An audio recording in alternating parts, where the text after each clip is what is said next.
What's up, squad? This is Brandon from the Bantu Sun. Thank you so much for joining me today. So, today I want to dive into something that I'm calling the Trump power vacuum. And I'm calling it this because I think President Trump's desire to turn away from the current world order in a drastic way, regardless of his intentions, are going to leave a power vacuum. And I spoke of this previously, and I think President Trump believes America being a powerful country is the same as being a powerful world actor. And it's not. A country is only so powerful. I believe America is a powerful country, but NATO is a powerful world actor. And there's other agreements and alliances from prior presidents, whether you're talking about Biden or former President Biden, former President Bill Clinton, who I think probably had one of the most successful foreign policies agenda and accomplishments in my lifetime.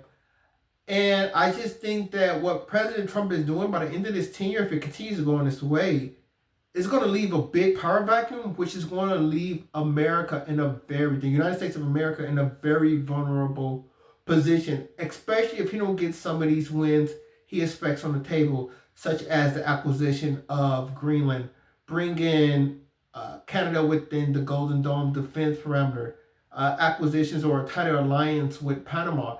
I think he has put himself in a corner by acquiescing on the global stage and trying to and not giving the proper maintenance and custodianship to his alliances. He is really putting America in, I think, a very precarious situation by the end of his presidency. So I think a president such as Bill Clinton had a really good foreign policy, or President Joe Biden. I think Joe Biden administration actually executed a really good foreign policy strategy. I understood the strategy.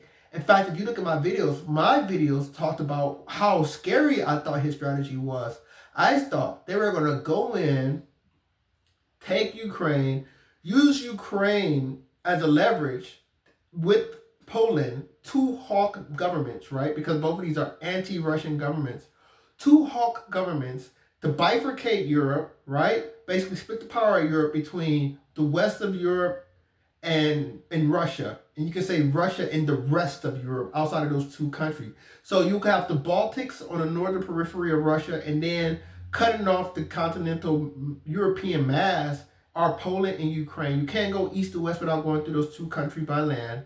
And using Poland and Ukraine to launch basically counterinsurgencies, direct or indirect attacks on Russia, and slowly wear down the Russian bear. And they were going to do this along with a strategy of going through Turkey and Azerbaijan to get into Central Asia and start punching Russia in the gut with Islamic groups. I thought this strategy was going to work. I thought eventually it would put enough pressure to oust Putin, and they were going to bring Western-friendly government to Russia, and America was going to utilize the combination of the three largest countries in the world, Russia, Canada, and America, to put the brakes on China and India. They can't go head to head with these billion people countries, but what they can do is deprive them of resources and control their feeding tube. And if they act up, put the pincers on the feeding tube. I thought that it was going to relegate pretty much to irrelevance Africa and South America or Latin America in general in the 21st century. It was going to put the pincers on India and China, and it was going to be another century of Western supremacy. I thought that was a very effective strategy for the West to carry out. The key to getting this done was Ukraine maintaining its sovereignty for the most part. So Trump has pretty much conceded Ukraine. Trump has said, hey, Ukraine might be Russia.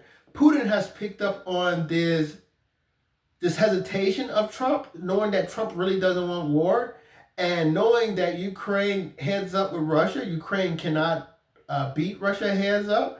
And Putin is just putting the hammers to Ukraine without cessation. And Trump is not stepping in to supplement the Ukrainian forces to the degree that they need to be supported. Ukraine was the beacon of freedom under Biden's watch. They were bringing in Europeans from all types of countries, as far as Canada to South Africa, to come in and fight for Ukrainian forces on behalf of the Western power structure. And Ukraine has since, you got to give it up for them. They're fighting their hearts out. But the Russian bear is just simply too strong to fight on its own or with fair weather American support. And that's just a fundamental fact. So there goes the Western promise. He's directly challenging Denmark. There were probably 1,000 ways he could have got Greenland from Denmark, and he chose the most confrontational way, obviously because time is of the essence. He only has 4 years.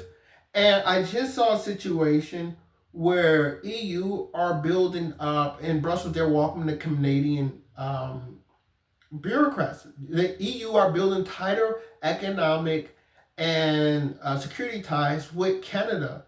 This is a major threat, right? How can America be comfortable with any presence in Greenland if they don't have Canada on its team? America needs Canada as a political partner, a political and security partner, lock, stock, and barrel. This is part of the North American defense. Mexico and Canada are very important to North American security, especially Canada, due to the being close to the Arctic, as well as geography relationship to Europe. Canada is also the second largest country in the world, full of natural resources, a relatively small population. It is a cornucopia of opportunity for the United States, with the United States technology, demographics, and geography. So you want Canada to be allied, almost no separation between the United States and Canada, to execute a successful, seamless North American strategy. You want Canada sitting on the U.S. side of the table when it's time to negotiate for the future of Greenland. You don't want Canada siding with the EU, finding more commonality with the Europeans within their own North American neighbor. So we're losing on that front, or America's losing on that front.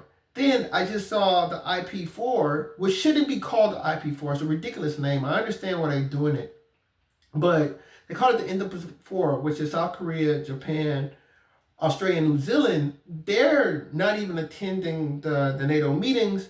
And this, the reason why it's important, right, is basically the IP4, which should be called the Pacific 4, but they're called the Indo-Pacific 4. They're pretty much Americans' allies in the Pacific. They're part of the American strategy, and the Biden administration did a successful job of kind of merging their interests with NATO interests.